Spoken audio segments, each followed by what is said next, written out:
Olá pessoal, eu sou Marcelo Lapson e sejam bem-vindos ao O Canal Literário.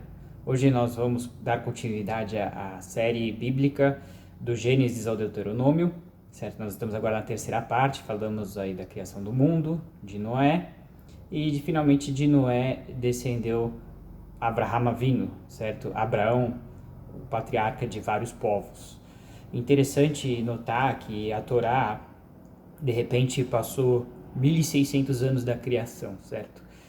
Só no Bereshit, na primeira porção ali, passam-se 1.000 anos.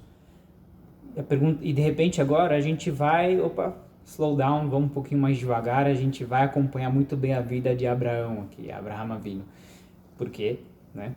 Então, na verdade, a Torá, como um guia moral, está mais preocupada em nos ensinar, dar ensinamentos morais, do que meramente relatar fatos históricos. Então, ela dá um zoom aqui, porque ela fala, até aqui a gente não tinha muito de quem aprender boas condutas. Até mesmo Noé, a gente viu, foi um justo, ok, salvou a humanidade, mas ele não passou disso, da família dele e tudo. E agora a gente vai ver de Abraão, todos os bons atos dele, a gente vai estudar muito sobre a vida dele nas próximas, certo, parashiot, nas próximas porções. Então, ela começa aqui que ele morava, na época, aos 75 anos de idade, no atual Iraque, em Ur Kasdim. Não sei se existe ou não existe mais a cidade, mas seria Ur, vem de fogo, né? Kasdim, dos caldeus, então fogo dos caldeus, porque lá tinha esse povo ali, enfim, lá ele foi também jogado numa fornalha, vivo, e saiu ileso, um milagre, realmente. Então vamos começar aqui, começa o primeiro versículo, Vayomer Adonai el Avram lech lecha me'artzecha me'moletecha me'beit avicha el haaretz asher areka, em hebraico, no original. Então disse Hashem, a gente fala Hashem, né, para não falar o nome de Deus, para Avram. Na época o nome dele ainda não era Abraão, era Avram, que seria Abram, talvez, em português. Era um nome diferente, ele ainda não se chamava Abraão. Lech lecha. É muito interessante essa expressão, porque está dizendo, não está simplesmente dizendo, vai, sai da tua terra. Ele falou, vai para você. É uma expressão que a gente vai comentar um pouquinho. Me'artzecha, da sua terra, o mimoladtecha, da onde você nasceu, o mibeit avicha, da casa do seu pai, ela haaretz asher areka, para a terra que eu vou te mostrar. Isso foi um dos testes de Abraão, certo? Chegar, de repente, a 75 anos de idade, por mais que Deus mandou, mas larga tudo que você tem aí, sua casa, aos 75 anos de idade, e vai lá para a terra. Qual terra? Aquela que eu vou te mostrar. Ele foi, um dos temas centrais é que Abraão, ele tinha uma fé absoluta em Deus. O que Deus mandava, ele ia e fazia sem grandes questionamentos. Essa fé simples é extremamente valorizada no judaísmo, e tanto no judaísmo quanto na mística judaica pela Hassidut. A fé simples tem um nível fortíssimo. A gente pensa que não, aquele que tem a maior altura espiritual é aquele sábio, não sei o que. Não necessariamente. Quem tem a fé, mesmo sem entender nada, pela ótica judaica da Kabbalah, ela tem um nível espiritual muito alto. Isso é claro que, assim, mesmo assim, pelo judaísmo a gente não acredita muito no estudo, não é que a pessoa deve falar, bom, eu vou continuar sempre sem estudar e ter uma fé simples. Não, a gente tem que estar sempre crescendo, cada um no seu caminho, certo? E interessante a linguagem da Torá, meio repetitiva, né? Você vai sair da tua terra, do seu berço de nascimento e da casa do seu pai. E esse vá para você. Então, na verdade, aqui Deus está não só mandando ele sair de lá, mas sair espiritualmente, mentalmente daquele estado de exílio que ele estava, certo? E se abrir a sua cabeça para novas ideias. Ali ele estava num lugar de idolatria e o monoteísmo era a grande inovação da época. Então Deus está instruindo ele, olha, você vai ter que esquecer as coisas que você aprendeu, toda aquela bagagem ali que está te prendendo, tenta soltar ela. E ele fala, eu vou te fazer um povo grande, eu vou te abençoar, você vai ser uma bênção, no sentido de que, como assim, você vai ser uma bênção? Nós judeus usamos, não é que a gente reza para ele, o nome dele aparece muitas vezes nas nossas rezas, o Deus de Abraão, certo? Então ele vai compor muitas das bênçãos da liturgia judaica.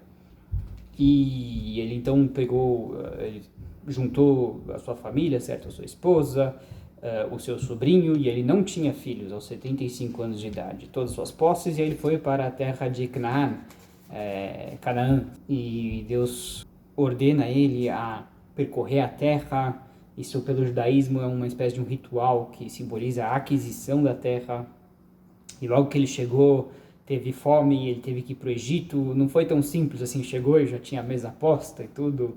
Ele sofreu, não foi fácil. A fé dele foi testada. A esposa dele é raptada pelo faraó, depois ela é resgatada, não acontece nada com ela. Ele continua nas suas jornadas, volta lá para a terra de Canaã, e o seu sobrinho é sequestrado pelos reis canaanitas, ele faz guerra contra eles, ele resgata o sobrinho dos reis canaanitas, e Deus faz várias promessas para ele. Ele está preocupado, na verdade, afinal, com justa preocupação, ele já tem mais de 75 anos aqui nesse episódio, ele ainda não tem filhos, e ele quer deixar um herdeiro. E ele acredita que vai ter que deixar tudo isso para o servo dele, o Eliezer, e ele quer ter um filho, total direito dele. Deus fala, não se preocupe, você vai ter um filho. E ele faz um pacto com Deus, e Deus anuncia para ele que o povo dele, que vai descender dele, vai ser escravo numa terra que não vai ser deles por 400 anos, mas de lá eles vão sair com grandes posses, aquilo vai, a saída do Egito, né? Ou seja, os judeus foram escravos no Egito, Deus já estava anunciando que eles seriam escravos no Egito por 400 anos, na prática foi 220, a gente vai chegar lá. Mas tudo isso seria um processo de refinamento espiritual. A saída do Egito é um tema central no judaísmo, uma coisa que nos acompanha em toda a liturgia, não apenas na liturgia, mas também na nossa filosofia. E Deus anunciou para ele que ele ia ter filhos, e ele falou, mas como? Como eu vou ter filhos? Está escrito aqui, Vayotzetu achutza, Deus levou ele para fora. Deus levou ele para o jardim da casa, para o deserto. Deus levou ele para fora das estrelas, para fora do destino, né? Ele falou, olha, está escrito nas estrelas, Abraham não vai ter filhos, mas Abraham, ele vai ter filhos. Existe, por um lado, o conceito judaico de destino, por outro, a gente sempre acredita nessa possibilidade de você refazer seu destino, de rezar para Deus e alterar a natureza e de poder reverter um decreto negativo. De fato, existia esse decreto. De fato, os astrólogos talvez ali previam, não, você não vai ter filhos. Mas ele não ia, mas o outro nome, ele com o seu outro nome, o seu outro eu, sim, ele teria. Interessante aqui comentar. E a Sarai, ela não tinha filhos, então ela ofereceu a serva dela, Hagar, como esposa para Abraão. E Abraão se casou com ela, dela saiu Ismael, que a gente considera como patriarca dos árabes, e aí podem pensar, poxa, preconceito, não sei, era uma serva. Olha, quem dera muitos de nós tivéssemos esse nível dessa serva, que viu 4 anjos seguidos. Ela tinha um nível espiritual elevadíssimo. Às vezes a gente olha para os personagens e fala, não parece que é uma grande personagem, não.